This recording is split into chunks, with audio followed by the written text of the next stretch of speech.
Bonjour et bienvenue dans cette vidéo de Commercial Équitable. Aujourd'hui, vous allez apprendre comment et pourquoi trouver un mentor. Alors pour nous accompagner, nous avons Mathieu Tricoté avec nous, qui nous fait le plaisir d'être venu sur Toulouse et dans nos locaux pour faire cette intervention. Donc merci beaucoup à toi Mathieu. Bonjour et merci de m'accueillir. Écoute, alors pour te présenter rapidement Mathieu, donc tu es un astrophysicien, donc docteur en astrophysique. Mais je vous rassure, on va pas parler d'étoiles. En tout cas, c'est pas l'idée aujourd'hui, quoique on aurait pu.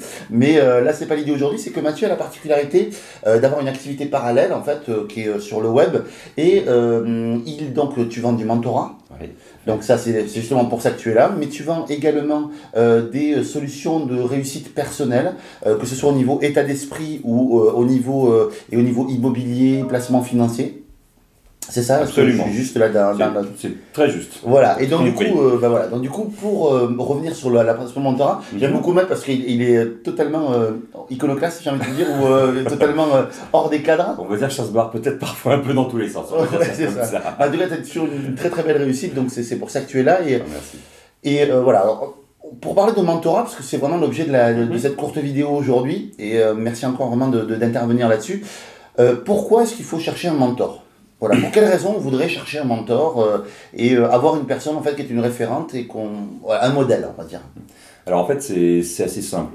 Une chose qu'on peut faire dans une vie qui est très intelligente, c'est essayer des choses et apprendre de ses erreurs. Une chose qu'on peut faire d'encore plus intelligente, c'est d'apprendre des erreurs des autres. Parce que c'est bien moins désagréable et ça va beaucoup plus vite. Donc c'est un petit peu ce qu'on va chercher chez un mentor. Un mentor, c'est quelqu'un qui va être capable non seulement de connaître des chemins qui fonctionnent et des chemins qui fonctionnent moins bien, mais aussi, c'est pas simplement un livre, c'est quelqu'un qui va être capable de les, dans le meilleur des cas, dans la meilleure relation de mentorat, de les adapter à la personne qui est en face de lui.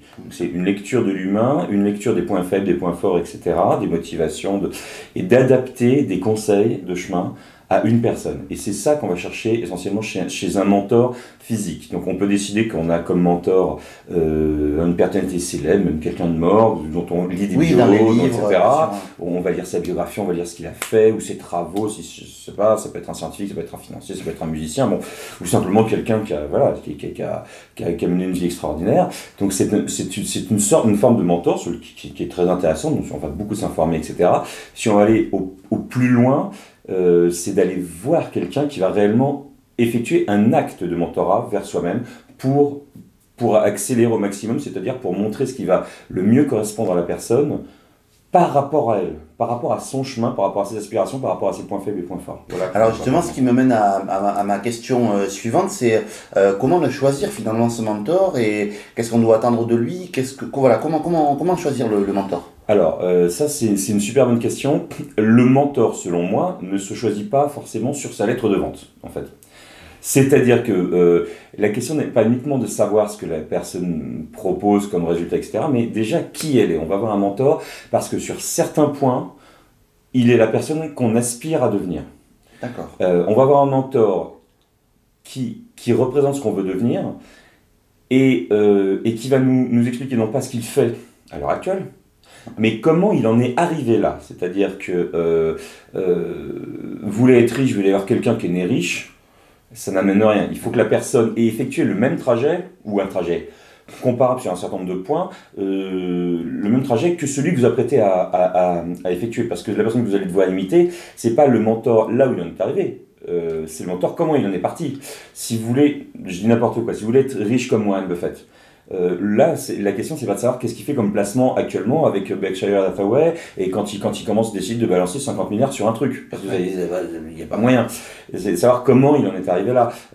Si vous allez voir un sportif... D'un point de vue état d'esprit autant que d'un point de vue action. Voilà, c'est-à-dire que c'est son état d'esprit qui va guider la chose. L'action, c'est la résultante d'un état d'esprit. C'est-à-dire qu'on a en soi des valeurs.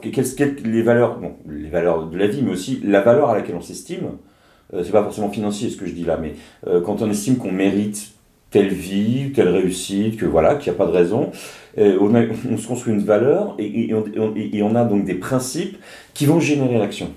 Et c'est effectivement déjà tout un ensemble d'états d'esprit qu'on va chercher chez ce mentor, parce que si cette personne a réussi quelque chose qui nous est pénible, en partant du même endroit, c'est certainement qu'elle a fait des bonnes actions, mais c'est certainement aussi qu'elle a été amenée à ces bonnes actions par un état d'esprit. Alors ça peut être une partie intelligence de compréhension de choses, c'est une certitude, mais c'est aussi, je connais peu de gens qui sont arrivés à quelque chose en partant de rien, sans ténacité, en n'ayant pas tué ce qu'on appelle couramment des croyances limitantes, en n'ayant pas, il y a beaucoup de gens par exemple qui vont regarder le monde ou une partie du monde de manière négative qui ne les fait pas avancer, le mentor pour les aider à retourner ça et à voir la chose de manière positive ou de manière efficace.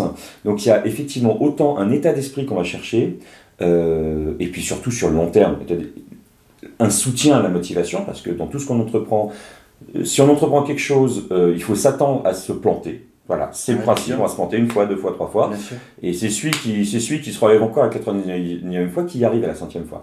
Donc il y a autant du soutien sur le long terme que bien entendu une partie technique. Il y a qu'on soit sportif, qu'on soit écrivain, qu'on soit n'importe quoi, il y a autant de l'état d'esprit que bien entendu des suggestions techniques de la personne qui a essayé beaucoup de voies et qui sait que celle-là est plus efficace que D'accord, donc en fait le mentor va agir en fait et sur la partie vraiment mindset, c'est-à-dire vraiment état d'esprit, et la partie technique, on va dire, et le pas à pas, on va dire, à faire pour arriver là où il est. Donc pour résumer en fait, et tu me dis si je me trompe, on choisit quelqu'un qui a des résultats que l'on souhaite.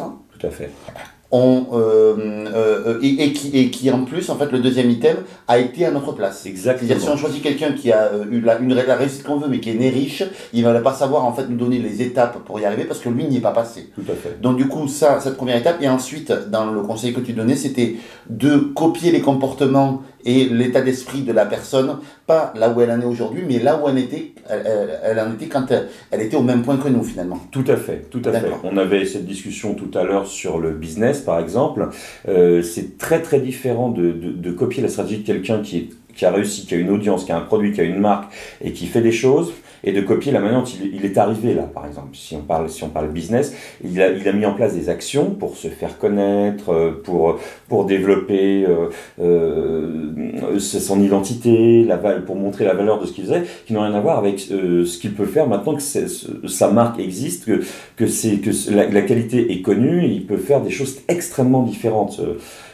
C'est un bon exemple de ce genre de choses. Vraiment, copier les gens qui réussissent, oui, mais copier la manière dont ils sont arrivés, tout en s'inspirant de ce qu'ils font là au sommet. C'est toujours intéressant, mais copier... Oui, si on peut éviter de copier les erreurs, parce qu'ils en ont certainement fait. Oui. Apprendre des erreurs des autres, c'est beaucoup moins désagréable que d'apprendre des... Mais au moins en termes d'état d'esprit, au départ, en fait, essayer d'attraper l'état d'esprit vraiment de quand il était au même point que nous, pour corriger les choses, justement. C'est ça. Tout à fait. Et les ajustements, faire les ajustements dont on en a besoin en fait pour se développer et réussir. Exactement. Donc à la fois l'état d'esprit et aussi la partie technique. C'est un petit peu ce que j'aime expliquer sur ce que je considère le mentorat. Alors bon, c'est un terme qui n'est pas forcément extrêmement académique, donc il peut y avoir beaucoup de définitions. Ma manière de voir les choses, c'est qu'il y a les personnes qui sont purement des coachs.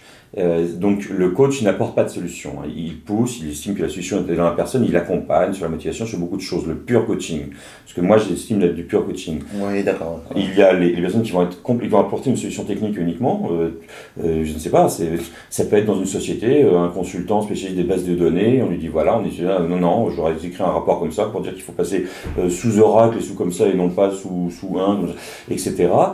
Lui c'est vraiment, on est sur le coach technique. Voilà, on est sur du consulting, ce que j'appellerais grosso modo du consulting. Pour moi, le mentor, c'est à la fois quelqu'un qui va donner son avis, parce que c'est plus qu'un coach. Un coach, pour moi, a un aspect plus impersonnel.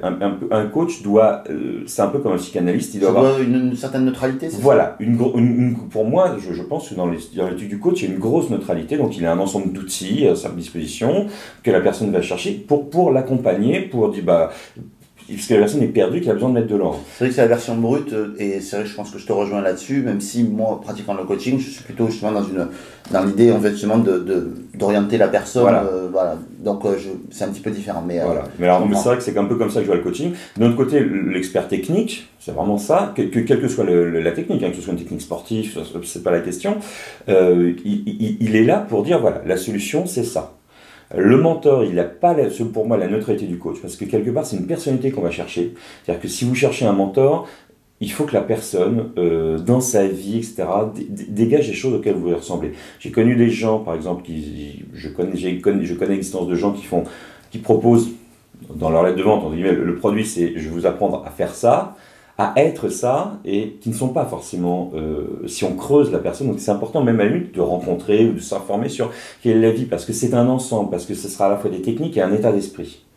C'est un petit peu la jonction, la jonction de ces deux mondes. C'est pas l'expert technique impose une technique, le mentor doit prendre en considération la personne qui est en face pour adapter, proposer, et que la personne aura d'ailleurs la faculté de discuter, de remettre en cause, et le pourquoi. Le mentor doit pouvoir apporter un petit peu quelque chose dans cet échange.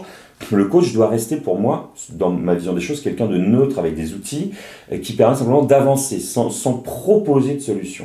Et voilà, le mentorat, pour moi, le mentor, ça se situe entre ces deux-là, et ça se base nécessairement sur une personnalité particulière. Et il faut que la personne, ça fait partie de l'ensemble. D'accord, de choisir en fait cette personnalité, Voilà. cette fameuse personnalité. Il faut que vous choisissiez quelqu'un, d'une certaine manière, il faut que vous soyez capable au début de bien l'aimer et que cette personnalité vous corresponde. Après oui, évidemment qu'on se sente bien avec cette personnalité, qu'on sente que c'est cette personne qu'il faut suivre. Voilà, et je pense que c'est plus essentiel que pour le coach ou pour l'expert technique, qui vont chacun donner une solution de leur manière moins personnelle, enfin voilà. Avec moins d'engagement personnel. Voilà. Moi je pense qu'il le faut cet engagement-là, mais c'est justement la limite qu'on trouve. Mais je suis tout à fait d'accord avec ça. Merci beaucoup Matt pour ce super bon conseil. Comment est-ce qu'on peut faire pour te retrouver Alors, à l'heure actuelle, on me retrouve sur mon site www.acide-ici.fr. Je mettrai le lien juste en dessous de la vidéo. Voilà, et puis sous peu, sur une seconde plateforme, dont je te tiendrai au courant dans les semaines qui suivent. Écoute, je te tiens au courant, comme ça en dessous de l'article, on mettra la nouvelle plateforme aussi. Avec grand plaisir. Je sais que tu es en restructuration, donc c'est ça, exactement. Super. Merci encore Matt. C'est moi qui te remercie.